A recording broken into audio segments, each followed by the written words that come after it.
le Seigneur, notre Dieu. Acclame Seigneur, acclame-le.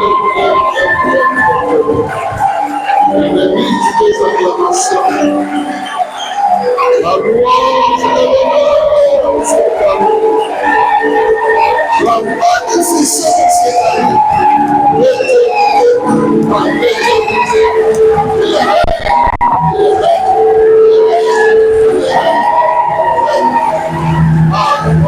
et la merci. Vous devez prendre vos places, que Dieu vous bénisse. Vous devez savoir que lorsque vous acclamez le Seigneur, il apprécie ça. Oui, il apprécie ça. Si les hommes apprécient que vous les acclamiez, donc Dieu aussi apprécie ça. Mais les résultats sont différents. Quand vous acclamez les gens, c'est différent de quand vous acclamez Dieu. Il en soit aussi. Qu'il le reconnaisse quelquefois. Qu'il le reconnaisse quelquefois. Qu'il le reconnaisse quelquefois. Qu'il l'apprécie. Et qu'il le bénisse. Qu'il bénisse la vie. Qu'il bénisse comme une flamme de l'adoration. À sa gloire et à son honneur. À la gloire et à son honneur.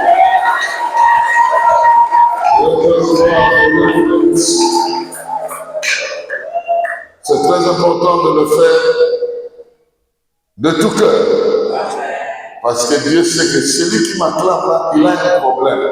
Mais au lieu de laisser ce problème l'affecter, il se laisse affecter par ma présence. Donc, je vais rendre le problème de ce monde palissable, ça va pâlir. Alors, nous voulons entrer dans la parole de Dieu, nous voulons lire, j'ai donné 2 textes, mais il y aura 4 au total que nous allons lire rapidement. Le premier, il est dans Jean chapitre 6. Nous voulons retourner dans notre texte du trimestre. Le trimestre ici, notre thème, c'est la volonté de Dieu, ce qui est bon et agréable, avec une référence dans Jean chapitre 6. Au lieu de commencer au 28, nous commençons au verset 24 et nous allons lire ce long texte jusqu'au verset 40. Ça sera notre premier texte. Le deuxième sera celui de Éphésiens, chapitre 2, le verset 10. Nous aurons aussi 2 autres textes que je vais soulever vers la fin pour donner la pratique de ce que nous voulons enseigner. Jean, chapitre 6, verset 24.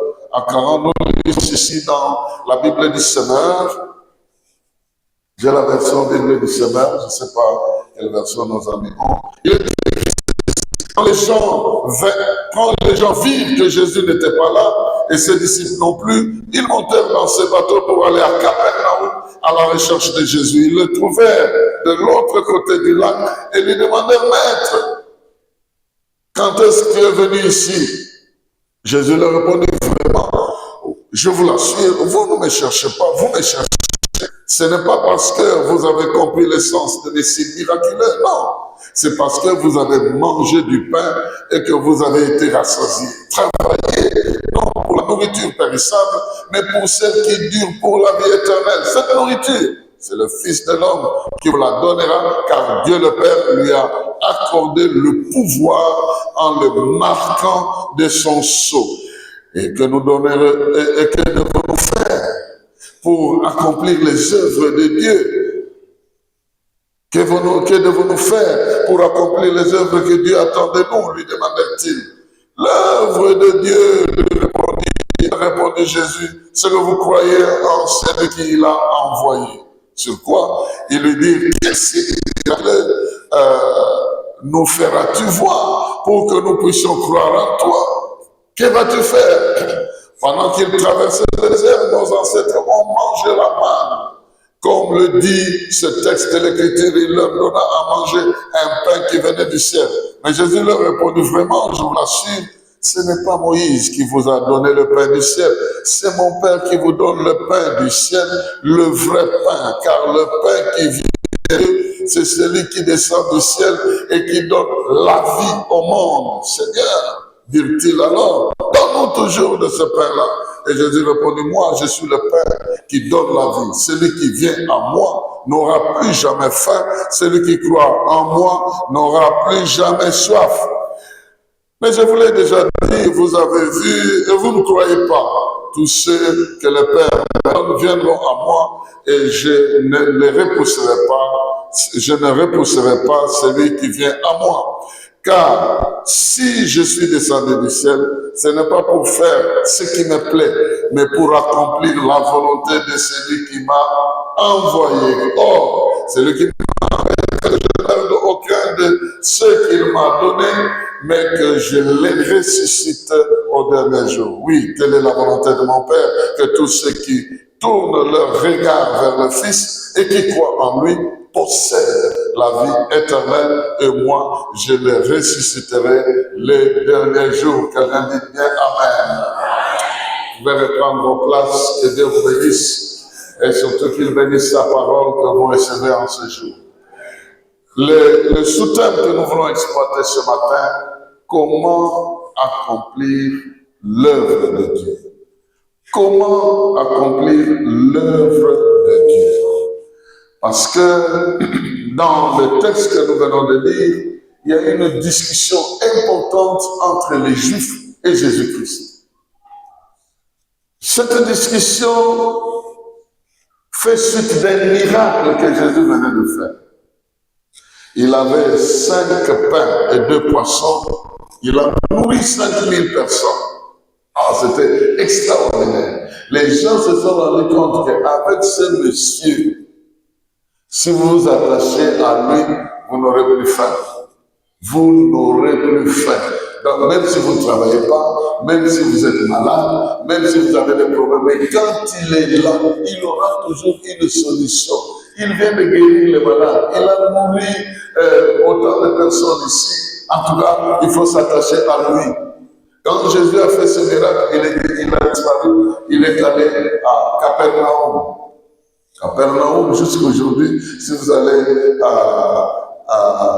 en Israël, c'est moins que toute la concession de l'Ukraine ici. Capernaum, moins que la grande concession de l'Ukraine, tout ça là, c'est resté des vestiges seulement. Mais la maison de Pierre est là, les fondements de sa maison est là. L'endroit où Jésus prêchait, la synagogue est là aussi. Et curieusement, c'est au niveau de cette synagogue-là, tout est détruit, sauf les carreaux de l'époque sont restés avec l'image de la carte de la RDC. Compliqué, vous ne pouvez pas imaginer. Et c'est un mystère. Hein. J'ai vu des gens aller là-bas, des Sud-Africains, de West-Afrique, comment c'est seulement la RDC? Ils ont pris des images, ils auraient voulu que ça ait la forme d'un autre pays. Mais c'est la forme de la RDC qui est là. Comment comprendre ça? Je ne vais pas me verser dans ces histoires. Mais ce qui est vrai, c'est que Dieu aime ce pays. Il aime ce pays d'une manière prophétique et d'une manière naturelle. Or, il ne peut pas aimer un pays d'une manière spéciale sans qu'il aime les gens qui sont dans ce pays-là de cette manière. Bon, tu as compris un peu ce que je voulais dire. Mais alors, Jésus, dans la discussion, il les ramène sur le plan spirituel. Eux veulent rester sur le plan physique, mais Jésus les ramène sur le plan spirituel. Il vient dire à Jésus, mais quand est-ce que tu es arrivé ici? Maître, nous te cherchons par Jésus. Il dit non, vous ne me cherchez pas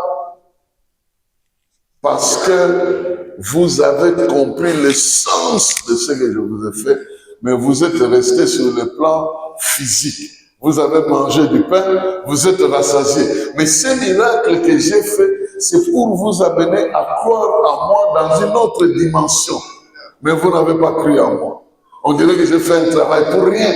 Ce travail que j'ai fait là, à votre niveau, il se limite dans votre estomac et il va disparaître. Et demain, vous aurez encore faim. Mais j'aimerais que vous puissiez travailler.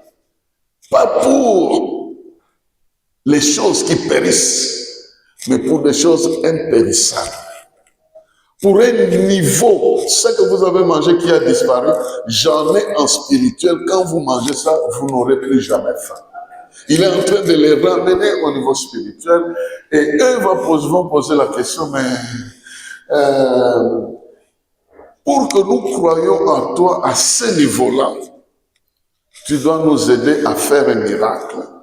Pour que ce miracle-là nous conduise. Ils veulent encore provoquer un autre miracle pour manger. Que ce miracle-là nous conduise à croire véritablement en toi. Jésus est en train de leur dire, et puis ils se sont référés à leurs ancêtres qui ont mangé le pain dans le désert. Ils se sont référés à ça. Là, je suis juste au niveau du verset 31. Ils se sont référés à ça pour dire, nos pères dans le désert, en tout cas Dieu, sans avoir un magasin, sans avoir de dépôts, sans rien, il a nourri plus de 3 millions de personnes. Miraculeusement, c'est le vent qui venait déposer des quantités. Une fois, ça a déposé des cailles avec, je crois, la hauteur de 2 mètres et une longueur à peu près de 1 ou de 2 kilomètres. Ça restait là. Chacun devait venir prendre ce qu'il faut pour un jour et vous retournez chez vous. Le lendemain, vous prenez ce qu'il vous faut, mais les gens ont pris un peu plus. Et ceux qui ne savaient pas manger a pourri dans la maison.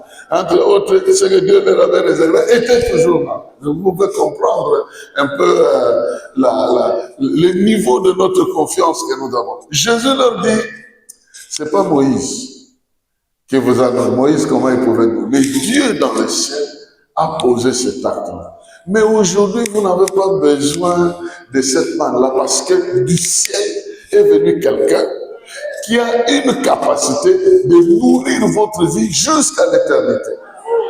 Donc Jésus est en train d'amener les gens à ce niveau-là, que de manière comparée, parce que Jésus aimait beaucoup utiliser les images, de manière comparée, les gens qui mangent le pain, ils se rassasient à un moment, ils résolvent les problèmes de leur vie à un moment donné. De la même manière, les gens qui mangent chez moi, ils vont résoudre leurs problèmes, mais pas momentanément. Chez moi, ça sera en permanence. Alors, pendant qu'ils étaient en train de lui poser cette question, ils voulaient que Jésus puisse prouver qu'il était la personne qui avait cette sorte de pouvoir. C'est comme on parle de pouvoir nutritif d'un aliment. On vous dit, il y a des aliments... Excusez-moi, je suis congolais, je suis désolé. Mais il y a des aliments, quand vous mangez ça, ça disparaît de votre estomac. Je suis allé en Amérique dans une conférence d'une semaine, j'ai commencé à transpirer. J'ai transpiré tellement, on dit, tu es malade? J'ai dit non. Et tu as quelque chose, j'ai appelé une sœur, c'est en Californie. Tu es à la maison? Oui. Tu peux me faire un peu de foufou? Oui. Ça fait une semaine, je ne mange pas ça. Tout ce que je mange ici, ça ne me dit absolument rien. On me regarde, mais, are you sick? Non, non, I'm not sick. Je ne suis pas malade. Est-ce qu'on peut t'amener à l'hôpital? Non, pas à l'hôpital. J'ai appelé, non. Est-ce qu'on peut t'accompagner? Il dit, non, là où je vais, c'est pas l'hôpital. Vous ne m'accompagnez pas. Je suis allé, je me suis administré un petit morceau de cette affaire-là. Tout est devenu calme, normal. C'est mauvais de s'habituer aussi au foufou. Vous allez ailleurs, on vous donne des herbes là, avec des viandes, rien, tout ça passe pas.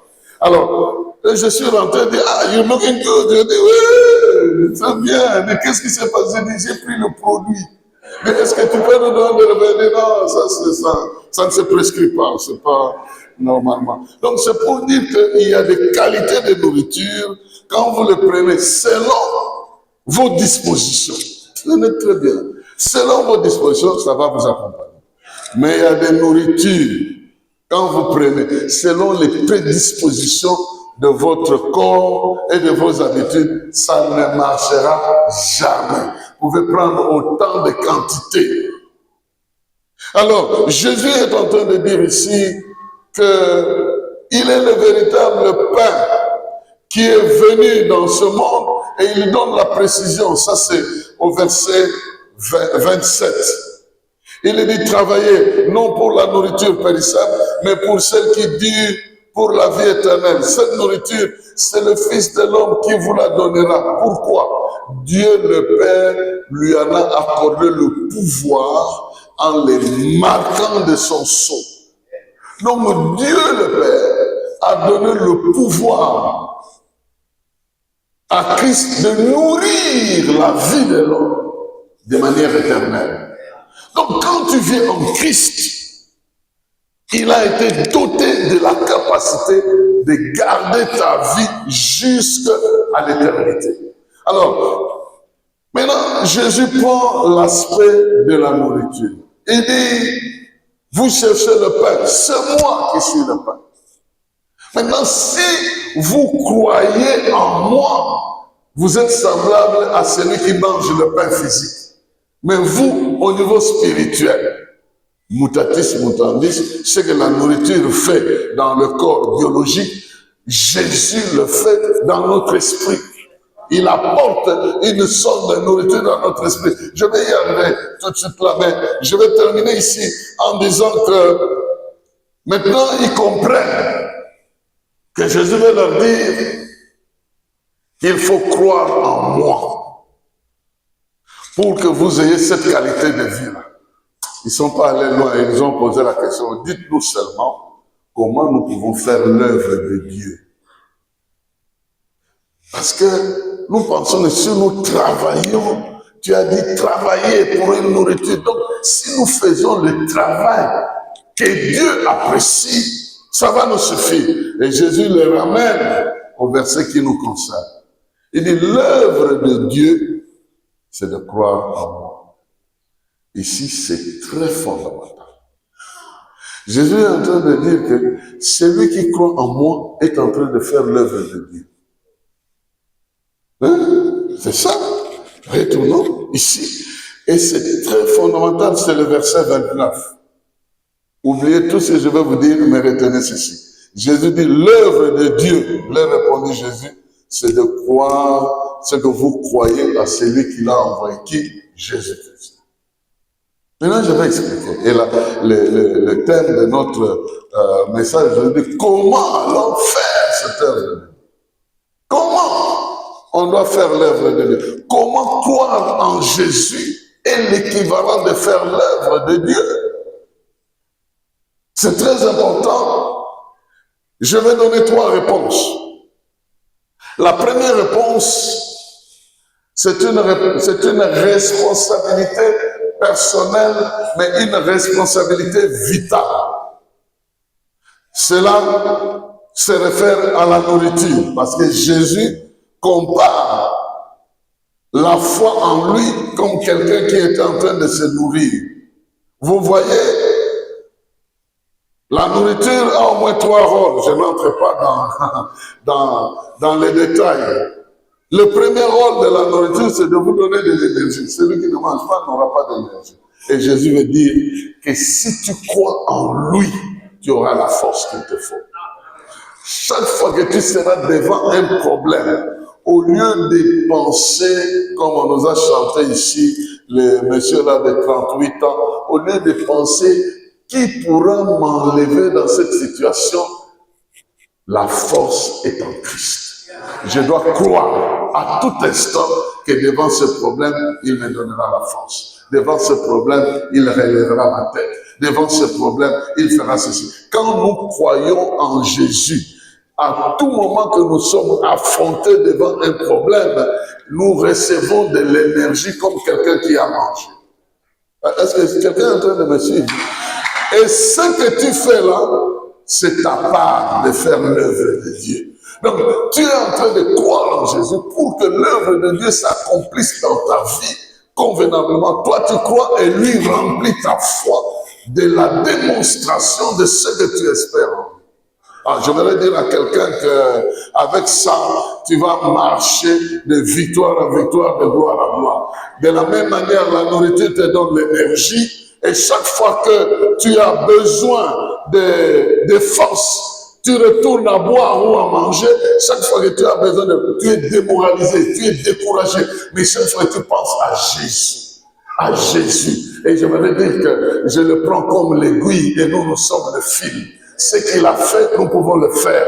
Nous n'avons pas la même force que lui, mais quand notre foi est attachée à lui, je suis comme un fil qui est attaché à l'aiguille. Là où il perce, j'entre. Quand il monte, je monte. Quand il tourne, je tourne. Parce qu'il a vaincu le monde. Moi, je vaincrai le monde avec lui. Parce qu'il a réussi dans tout ce qu'il est en train de faire. Moi aussi, quand je crois en lui, devant les mêmes circonstances, je ferai la même chose. Demandez Pierre, il va vous dire, j'ai vu Jésus marcher sur l'eau. Je lui ai dit, si c'est toi, donne-moi aussi de l'énergie. Donne-moi aussi cette parole-là. Il a dit, viens. Dans ce viens-là, j'ai reçu l'énergie. Et puis j'ai marché sur l'eau. Parce que j'ai cru en lui. Croire, c'est manger, c'est recevoir. Et dans ce langage spirituel, de la même manière que la nourriture vous donne la capacité de croître, la nutrition plastique, comme on dit, ça vient dans vos membres, ça vous donne la force. Vous aussi, croire en Jésus vous permet de croître dans la foi. Il est dit, le passage que je n'ai pas donné, il est dit que c'est 2 Pierre chapitre 1, vous allez lire ça chez vous. En plus de la foi, vous ajoutez la vertu, la connaissance, la patience, la piété, l'amour fraternel, la charité. Il dit que celui en qui ces choses sont en train de croître, il ne sera pas oisif. Et nous aussi, là où je n'ai pas de patience, je prie le Seigneur qu'il me communique la patience qui est en Christ. Ma vie, c'est celle qui vient de Christ. Et à chaque étape de ma vie, je peux aimer les frères, je peux patienter, je peux avoir autant de connaissances. Parce que chaque fois que je suis devant ce besoin, je mange spirituellement Christ. C'est-à-dire, je crois en lui. C'est pas pour rien qu'il nous a donné un symbole, manger ceci est mon corps et tout ça. Il dit que si tu crois, tu es semblable à celui qui a mangé, tu es semblable à celui qui boit. Chaque fois que tu es devant un problème, et quand tu crois que je suis en Christ, et Christ peut me donner la force de résoudre ce problème, tu es en train de faire l'œuvre de Dieu. Tu es en train de croire pour permettre à Dieu de réaliser les choses que tu as en toi pour que ça devienne des réalités de ta vie. Et la nourriture aussi a pour objectif de nous faire fonctionner, de faire fonctionner notre vie et notre foi fonctionne correctement en Christ. Oui, tu as des ministères enfouis en toi qui ne se sont pas encore révélés parce que tu penses que le temps n'est pas encore là. Mais quand le temps viendra, Dieu va te pousser à fonctionner dans son système. Peut-être tu es un évangéliste qu'on ignore. Hein? Peut-être tu es pas peut-être, mais tu as même des capacités, des dons qu'on ignore parce que les circonstances ne se sont pas encore. Dieu va te mettre devant des circonstances où il va te faire fonctionner selon son régime. Vous savez que dans la vie, il y a des choses, des capacités qui viennent vous surprendre, et vous, et l'entourage. Il était capable de faire ça. Quand l'AFDEL est entré, moi j'habitais encore sur l'avenue Marine ici. Les gens sont venus avec des armes, ils sont entrés. J'avais une sentinelle de plus de 80 ans. Il s'est retrouvé chez le voisin. Il a sauté un mur de plus de 3 mètres. On l'appelait Papa Mouta. Papa Mouta, hein? Néni, donc la peine à éviter. Donc, il s'est retrouvé. On dit l'instinct de tout ce que vous voulez. Mais si l'homme a tel instinct, avec la capacité de faire ça, toi aussi tu as la capacité de résister au diable. Tu as cette capacité-là. Mais souvent tu as peur. Tu as peur parce que tu ne crois pas que celui qui est en toi, il est plus grand que celui qui est dans le monde. Celui qui est en toi, il est plus grand que celui qui est dans le monde. Donc il peut résoudre le problème que ton salaire ne sait pas résoudre. Il peut résoudre le problème que ta santé ne sait pas résoudre. Il peut résoudre le problème que tes relations ne peuvent pas résoudre.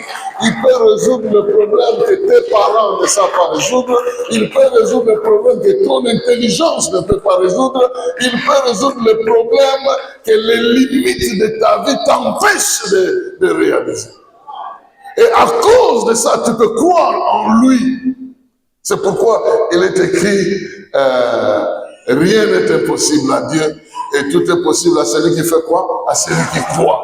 Donc, ici, Jésus est en train de faire comprendre aux gens que de la même manière que la nourriture est importante dans votre vie pour vivre, de la même manière, la foi en moi est importante dans tous les aspects de votre vie. Il ne faut pas me prendre seulement du côté des miracles, de la nourriture du ventre. Il faut me prendre comme Seigneur dans tous les aspects de votre vie et croire que j'ai été doté de la capacité de réaliser ces choses. Ça, c'est le premier point.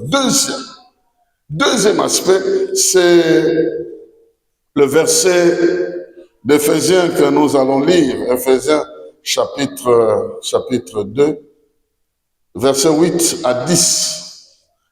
Versets 8 à 10. Il est écrit ceci, car c'est par grâce que vous êtes sauvés, par le moyen de la foi. Cela ne vient pas de vous, c'est un don de Dieu. Ce n'est pas le fruit d'œuvre que vous auriez accompli. Personne n'a donc raison de se vanter. Ce que nous sommes, nous le devons à Dieu, car par notre union avec Jésus-Christ, Dieu nous a créés pour une vie riche d'œuvres bonnes qu'il a préparées à l'avance afin que nous les accomplissions. Quelqu'un peut dire Amen correctement. Amen. Je vous ai donné un petit exemple qui n'a rien à voir, mais c'est quand même un exemple pour dire qu'il y a des estomacs qui sont déjà prédisposés à manger certaines nourritures, et il y en a d'autres qui ne le sont pas. Franchement, même si vous donnez, il y a même des familles où quand vous demandez aux enfants si vous avez mangé, ils disent non. Mais le riz là, oh non, le riz c'est pas la nourriture. Donc, les instruments sont préparés et Dieu aussi, lorsque tu t'unis à Christ, il prépare la qualité de ta vie pour être en mesure de faire le display de la qualité de Jésus-Christ. C'est-à-dire, il te prépare pour être en mesure de croire et de reproduire ce que tu es en train de croire.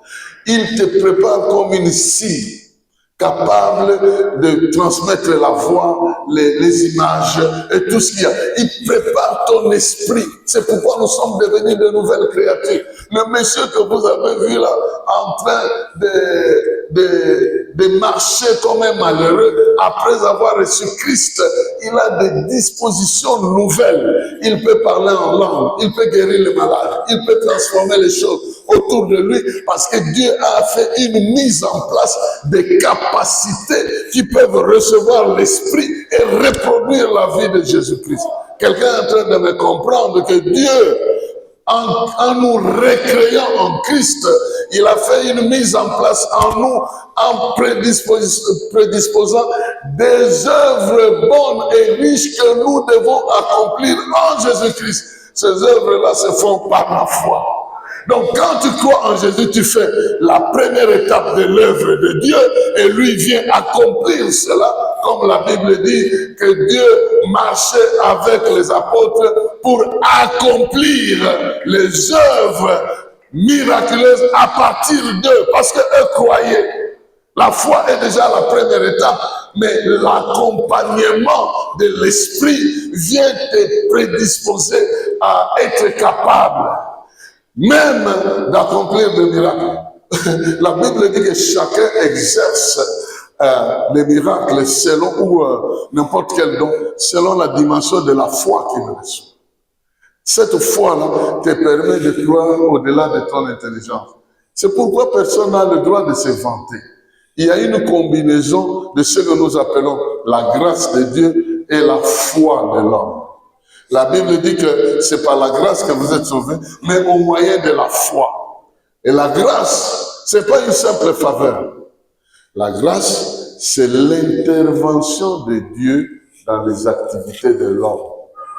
Au lieu que tu fasses toi-même ce que tu dois faire, Dieu vient intervenir. De sorte que le résultat n'est pas vraiment humain. Le résultat montre qu'il y a autre chose derrière. Et celui qui fait, c'est toi. Mais celui qui est derrière ce que tu fais, c'est Dieu. Quand Dieu entre, quand Dieu est présent dans ce que tu fais, retenez ce mot. Quand Dieu est présent dans ce que tu fais, les choses ne doivent pas être les mêmes. Quand un microbe est présent dans ton sang, ta vie ne sera pas facile, n'est-ce pas? Quand un virus est présent dans ton organisme, la vie ne sera pas facile. Alors, enlevez le virus, enlevez le microbe. Maintenant, répétez, si c'est Dieu qui est présent, qu'est-ce qui ne peut pas arriver? Alors, donc la grâce de Dieu, c'est la présence de Dieu dans ta vie. La Bible dit, Joseph avait la grâce de Dieu. Alors, tout ce qu'il touchait, ce n'est pas tout ce que Dieu touchait. Tout ce qu'il touchait était béni. Pourquoi? Derrière la touchée de Joseph, il y avait la présence de Dieu. Et moi, j'aimerais te dire, lorsque tu crois en Jésus, Dieu est présent par l'Esprit. Il est présent en toi et il prépare ta vie avec une capacité de commencer à faire des choses étonnantes. Et toi, tu dois commencer à fonctionner en fonction de ça. Permettez-moi le pléonasme. Tu dois commencer à croire que tel que je suis là, je ne suis plus moi. C'est Christ qui vit en moi. Est-ce que Christ est capable de faire ça? Oui, alors non, si je peux le faire. Est-ce que Christ est capable de traverser cette difficulté? Oui, alors sa vie en moi, je vais traverser. Quand tu fais ça, tu fais l'œuvre de Dieu. Tu fais l'œuvre de Dieu. C'est de croire. C'est de croire en Christ, que Christ en toi est capable de réaliser ces choses. Et c'est comme ça que les gens qui vivent comme ça répondent au passage qui dit « Le juste vivra ». Ah, le juste vivra par la foi. Donc quand tu vis comme ça, tu es juste devant Dieu. Donc la première chose, c'est de comprendre que Jésus a établi une relation entre la nourriture biologique et la nourriture spirituelle, lui et la nourriture spirituelle. Quand nous croyons en lui, nous nous nourrissons spirituellement. Ça, c'est le premier élément. Deuxièmement, lorsque nous croyons en lui, Dieu met dans notre vie des dispositions pour que nous puissions être capables de reproduire la vie de Christ. Et c'est cela qu'il appelle l'œuvre de Dieu. Donc, si nous croyons en Christ, nous serons capables de reproduire ce que nous voulons que soit reproduit, parce que en réalité, ce n'est pas nous, c'est Christ qui est en nous. La troisième et la dernière chose, avant que je puisse prier pour quelqu'un, la dernière chose, c'est que Dieu travaille en collaboration avec nous. Dès que tu fais ta part, lui aussi est obligé de faire sa part. Dès que toi tu poses cet acte-là, lui aussi, il est obligé de faire sa part. C'est pourquoi il est écrit, lorsque tu crois, tu le verras s'accomplir. Ce n'est pas toi qui vas accomplir ça. Lorsque quelqu'un prie, quand tu crois que ce que tu as reçu, Dieu va te donner, il te sera fait selon ta foi. Donc il y a un Dieu qui travaille derrière notre foi lorsque nous avons atteint le niveau de la confiance totale et de l'application de ce qu'il nous a demandé de faire. Pour terminer, je vais prendre un petit exemple qui est dans Exode, juste pour nous donner une idée de cette collaboration-là. Exode 14, vous connaissez la situation lorsque Israël était devant la mer Rouge et que l'Égypte est venue poursuivre Israël. Il était devant la mer Rouge, vous connaissez l'histoire. Mais ce que j'aimerais soulever ici, c'est comment Dieu a poussé Moïse à faire l'œuvre de Dieu et comment Dieu lui aussi a fait sa part. C'est très important. Et je ne vais pas tout lire, mais le verset 15. Le verset 15, Exode 14, le verset 15 dit, l'Éternel dit à Moïse, pourquoi cries-tu vers moi? Ordonne aux Israélites de se mettre en route. Quant à toi, voilà ta part. Lève ton bâton, tends-la vers la mer et fends-la en deux et les Israélites la traverseront à pied. De mon côté, vous comprenez? Donc, de ton côté, voici ce que tu dois faire. De mon côté, je rendrai les Égyptiens obstinés pour qu'ils s'engagent derrière vous. Alors je manifesterai ma gloire au départ du Pharaon, de toute son armée, de ses chars et de ses chefs d'équipage de chars. Et les Égyptiens sauront que je suis l'Éternel quand j'aurai manifesté ma gloire au départ du Pharaon, de ses chars et des hommes d'équipage. Toi, fais l'œuvre de Dieu. Lève ton bâton, crois que la mer va se fendre, lève seulement, fais ce que je te dis. Mais de mon côté, je vais m'occuper des adversaires. Je vais m'occuper de ceux qui te tourmentent.